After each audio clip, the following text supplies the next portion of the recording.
Young pilgrims of Cebu and the region, welcome to the St. Francis Ocean Park, City of Naga, Cebu, for the 24th Local World Youth Day 2009 evening vigil with His Eminence Ricardo J. Cardinal Vidal.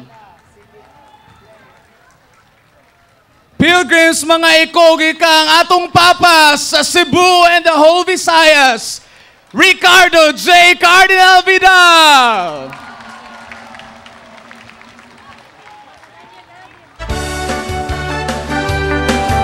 Put our hands together.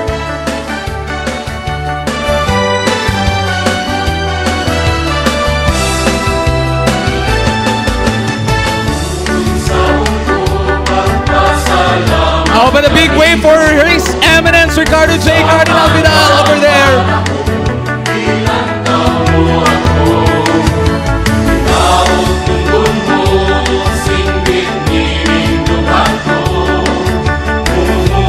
Sa kasakit, inumanaming awit, huwag puntang kabugnaw naging apin sa ating paligid. Ng taong kasiyan, di tunay halaga sa Diyos.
RJV, everybody, I love you.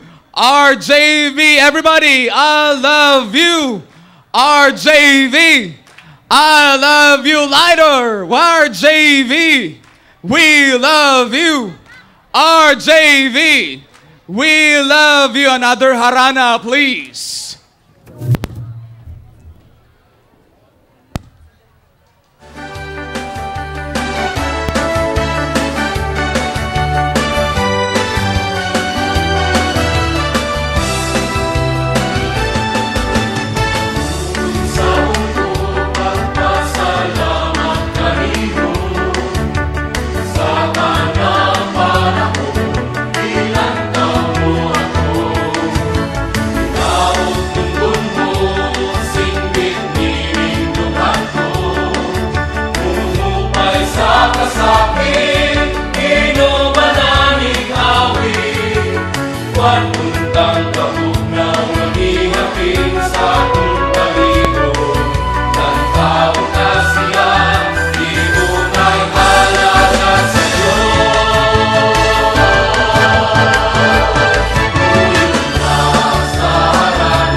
But another big round of applause for His Eminence Ricardo J.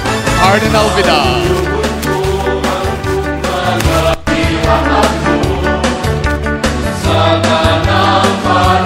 Unsa may isulti ni Iko og ni Ika. RJV, we love you. RJV, we love you. Miss RJV, we love you. RJV, we love you.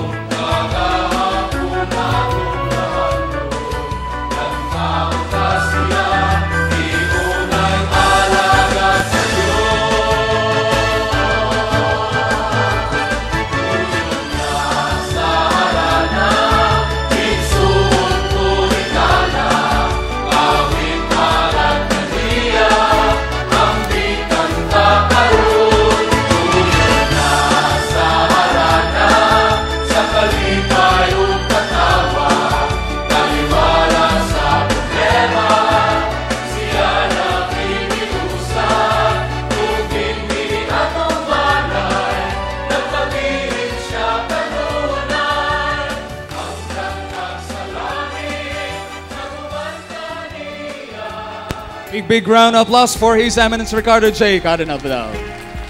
Let us all be seated for the JCI AV presentation.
Sa dihang akong gihikap ang cross, dili na ko makontrol ang akong emotions.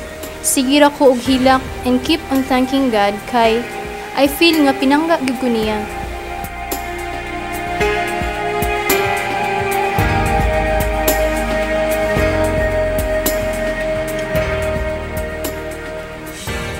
Sa dihang akong gihikap ang cross, naka-feel gyud ko unsa ka blessed nga bisan sa akong pagka-sinful, still iya kong gialaw na mohikap niya.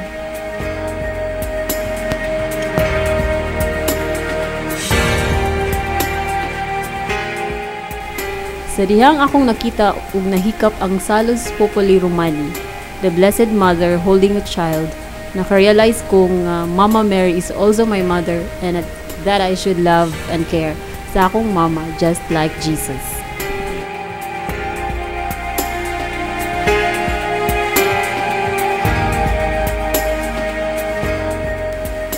I had a privilege to carry the cross, and I feel like Simon of Cyrene, assisting Jesus. Bugat yun siya, but kung alsahon siya with others, then kaya ra di ayang cross.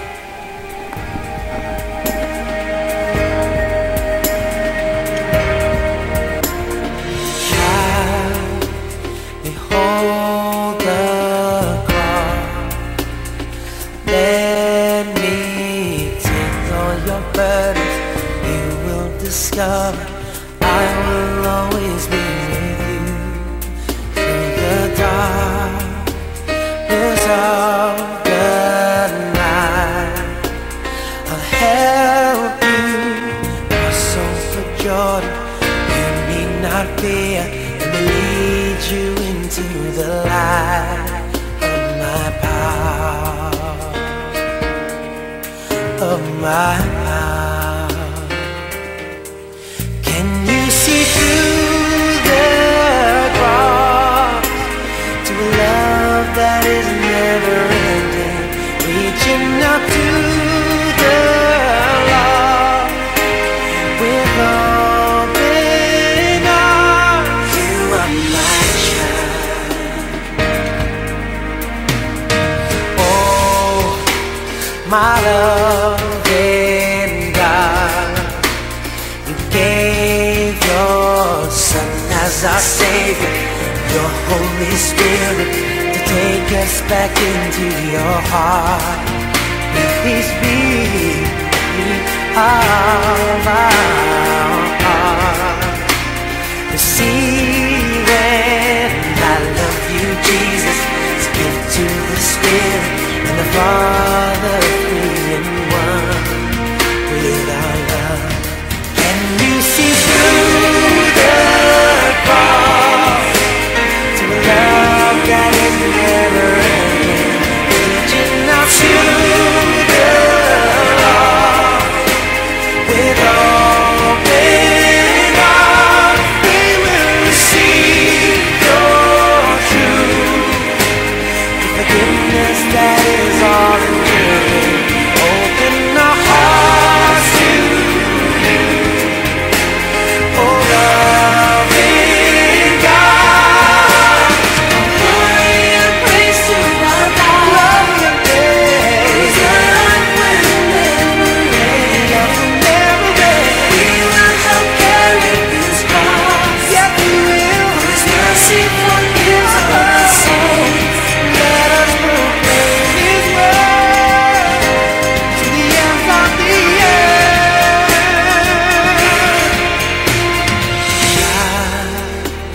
Embrace the cross.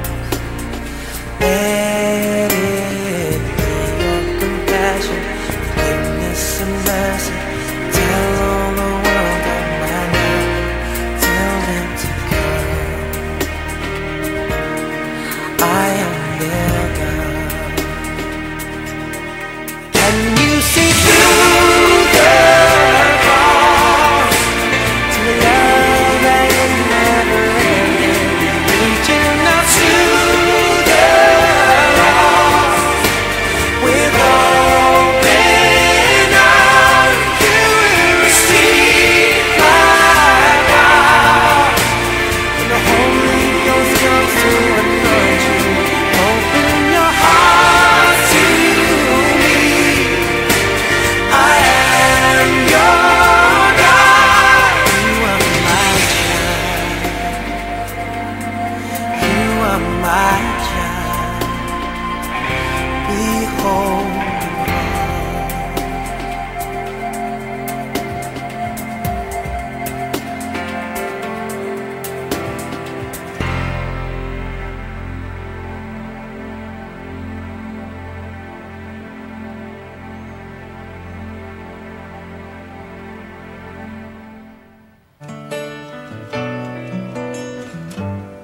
salvation. Love lifted high to set me free. My Lord, my God, my salvation. Oh, love lifted on the cross for me. My Lord, my God, my salvation. Love lifted high to set me free. My Lord, my God, my salvation.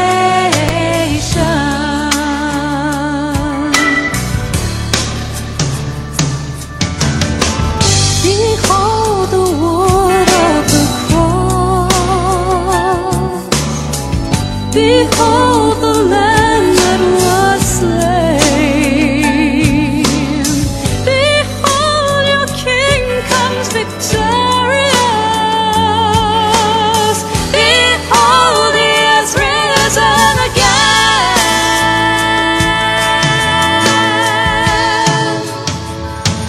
God lifted on the cross for me, my Lord, my God, my salvation. Love lifted high to set me free, my Lord, my God, my salvation.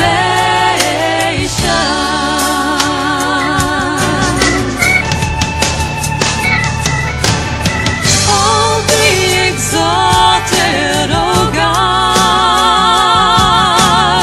above the heavens and the earth. For by your cross and resurrection, you have redeemed the world.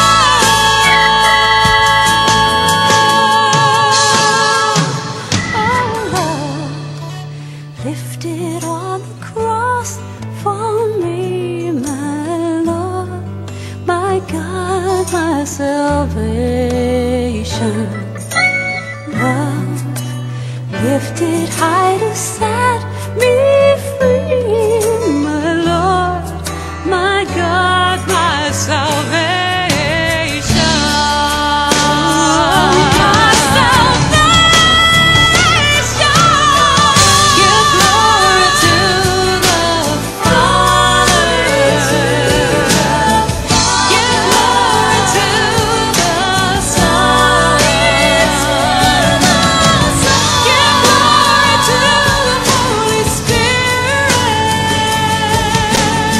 Give glory to the Holy One.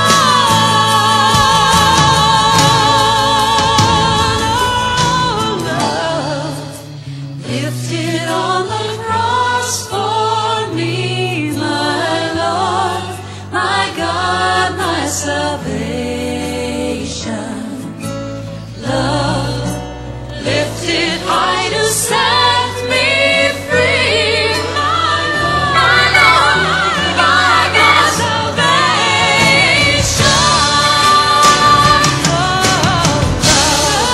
Lifted on the cross for me, my Lord, my God, my salvation. Oh, love lifted high to set me free, my Lord, my God, my salvation.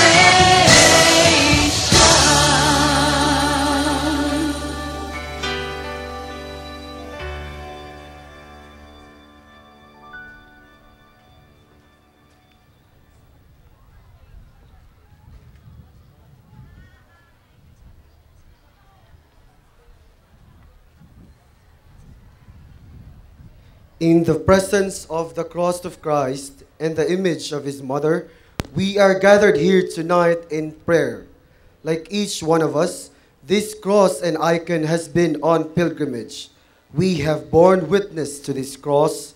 We have carried this cross, our cross, in our hearts and on our shoulders. We received it from the hands of our beloved Archbishop. His Eminence Ricardo J. Cardinal Vidal. Your Eminence, it is our great joy to be with you this evening. We welcome you as a fellow pilgrim. We welcome you as our father. And we welcome you as a successor of Peter. As Peter was present with the disciple in the cenacle, awaiting the coming of the Holy Spirit, we embrace your presence in our midst. And once again, we are eager to listen to your fatherly advice as we raise our concern to you.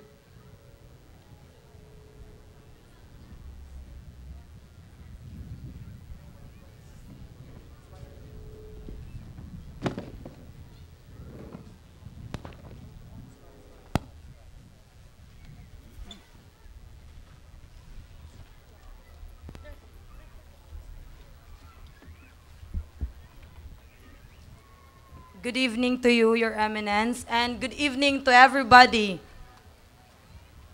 I'm very much happy because it is my privilege to ask this question. Bisan og gikulbaan ko kay daghang kayong youth nga ania karon, ug usa pa sad gikulbaan ko kay naasad ang akong crush, Char.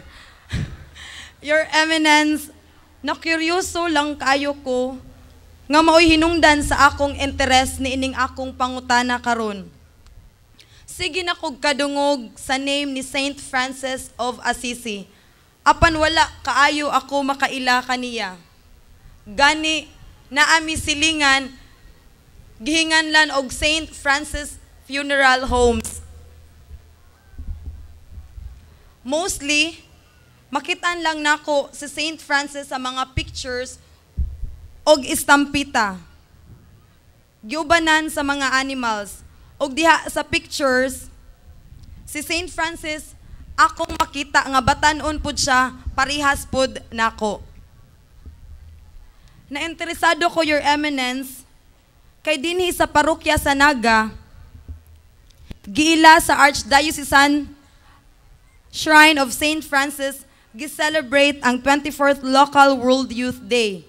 Tungod niini, I just hope to nga basin makaila ako ni Saint Francis ug makahibaw usab unsa pud ang iyang spirituality. Your Eminence, unsa may maayong pagtulunan nga akong makuha ug masunod ni Saint Francis. Also on behalf of all youth people, all the young people, unsa man di ay ang iyang spirituality nga makatabang kanamo mga batanon niining modernong panahon. Thank you so much, Your Eminence, and I love you. Daghang salamat akong igsuon sa imong pangutana unsa may spirituality of Saint Francis. Sa Ebanghelyo ni San Mateo kapitulo 19 versikulo 16 hangtod sa 22, na hinagbo ni Jesus ang usa ka batanon nga adunahan.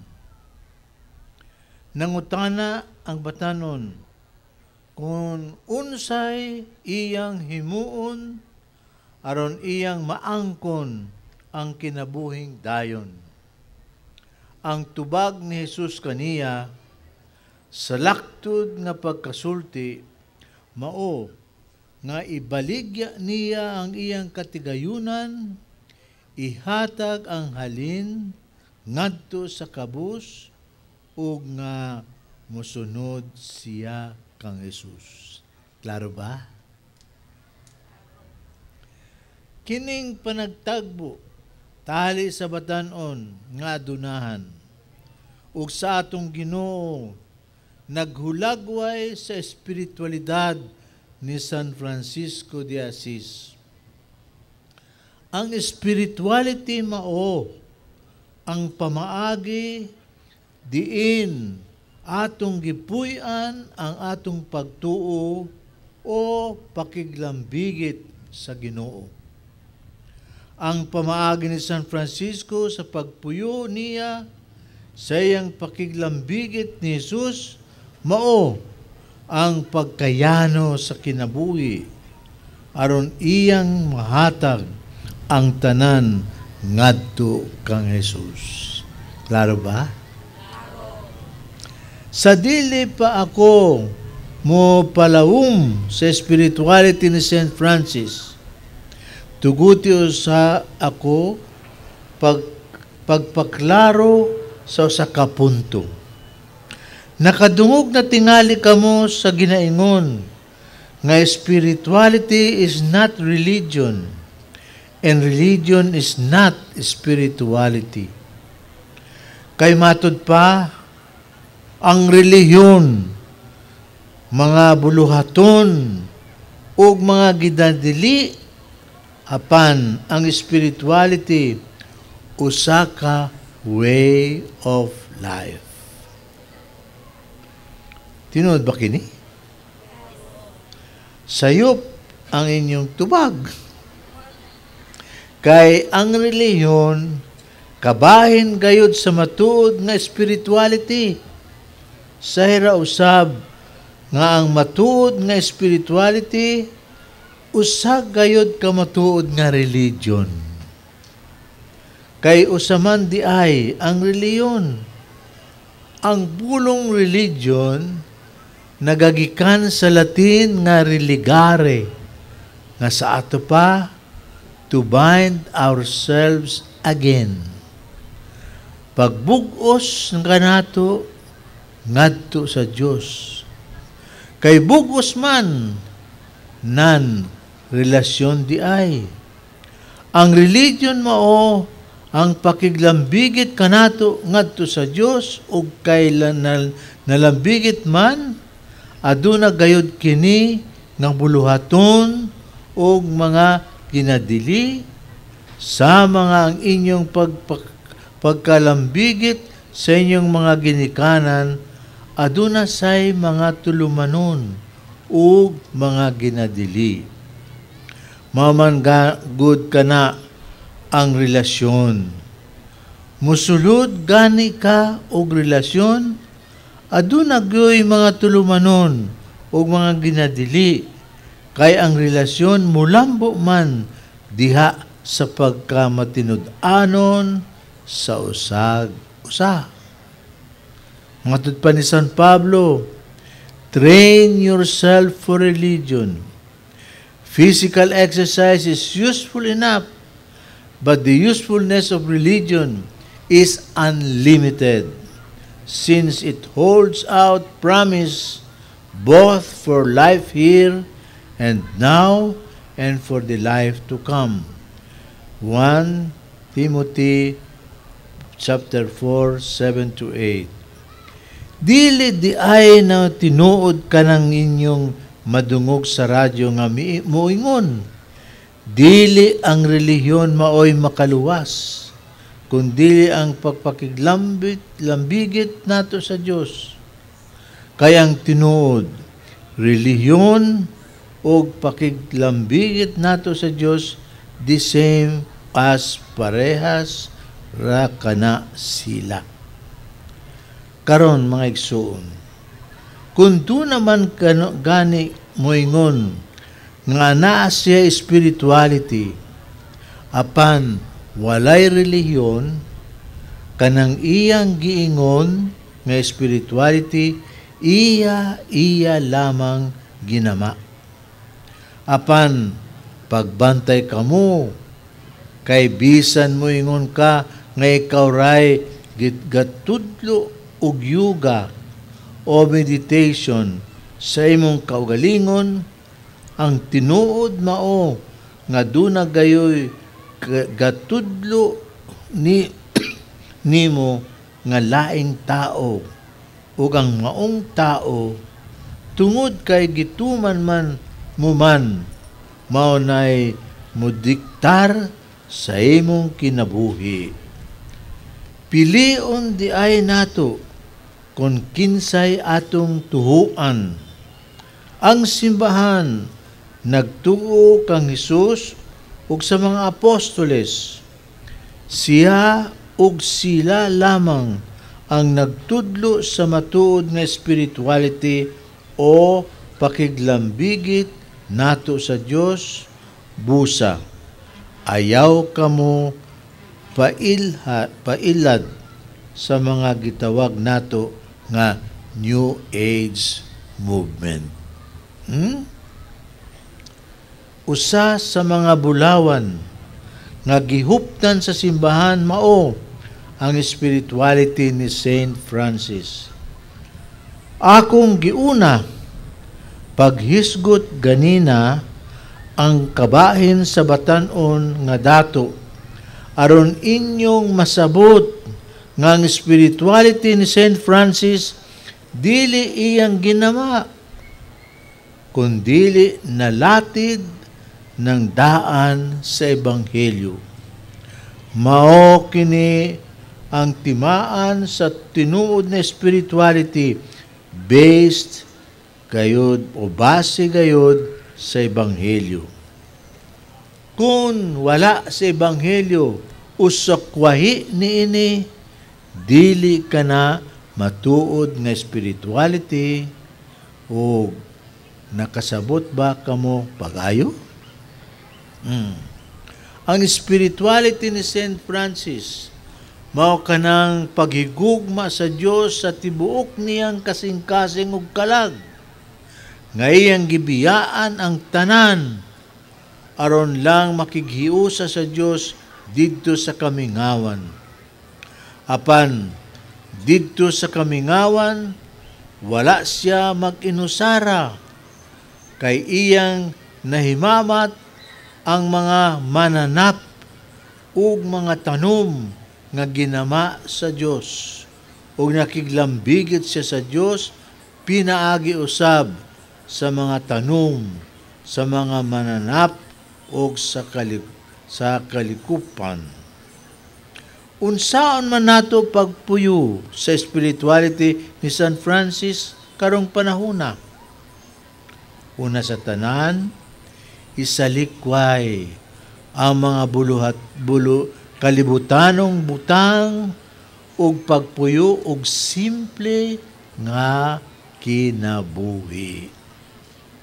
Dili kinahanglang adto ka puyo sa lasang apan diha sa imong panimalay pakighiusa sa tanang ginama sa Dios. Una sa tanan, sa imong pamilya, sa imong mga silingan, sa imong mga higala, ug bisan gani sa imong mga kaaway. Pagbaton ug malumo nga kasing-kasing. Higugmaa ang tanang binuhat sa Dios. Lakip na ang mga tanong, ang yuta, ang tubig, ang kalikupan, ayaw pag-usik-usik, ayaw pataka, ug labay sa imong basura, pananom ug kahoy. Klaro ba?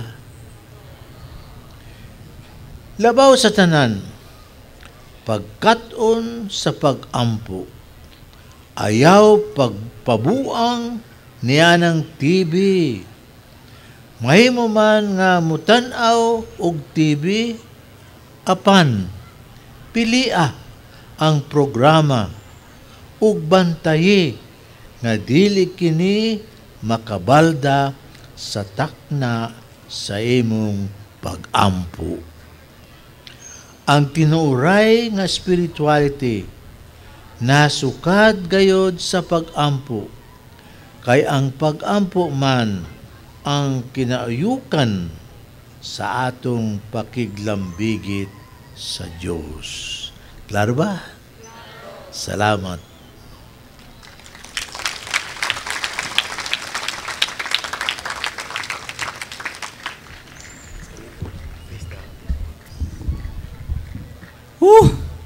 Kadaghan sa mga tao.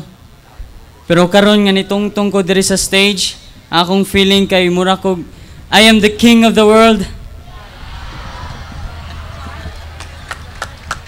Your Eminence, maayong gabi diha nimo.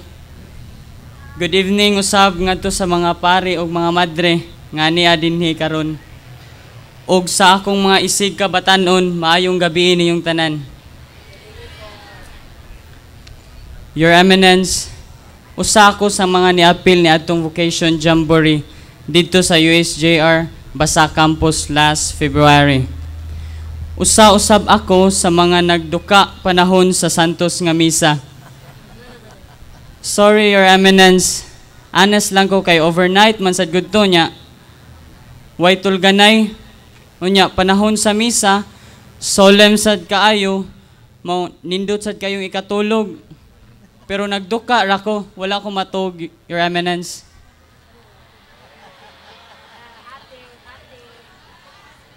Dito sa Vocation Jamboree, Your Eminence, akong nasabtan unsay meaning sa tawag sa Ginoo, ilabi na sa pagkapari.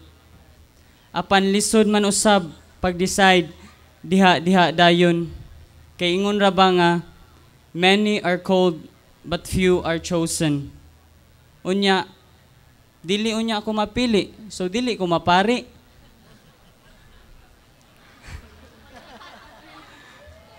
Matag batanon, Your Eminence, nangandoy gyud og success and fulfillment sa kinabuhi.